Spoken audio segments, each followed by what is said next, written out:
zastávku, přijíždí autobus a Karkulka nastupuje.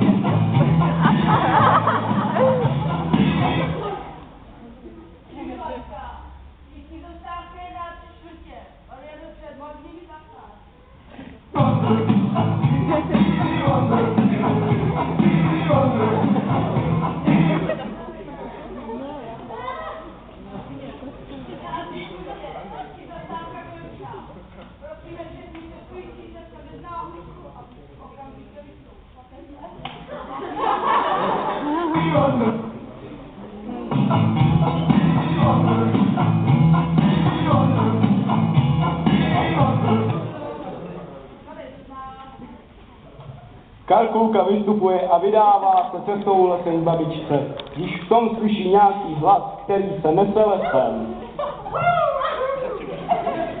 Dnešek vypadá opravdu skvěle.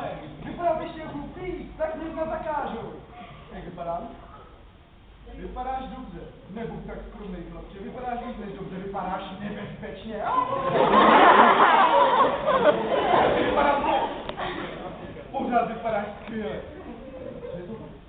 To je můj stín. Já vypadám dobře, můj stín vypadá dobře. Parádní dvojka, tak parťáku tudy. Tudy. Ale co máš na sobě? Kolikrát jsem ti říkal, že červená se nehodí absolutně k ničemu, no a ještě ta hůčka, no to je hrozný. Ano, tak ty už se vypí, že mám...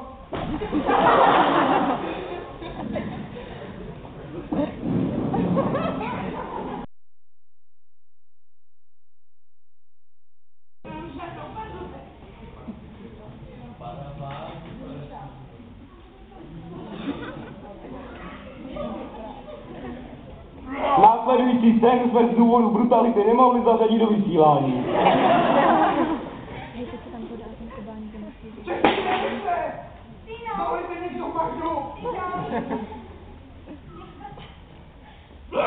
Na základě velkého procenta nezletilých diváků byla následující scéna vymazána.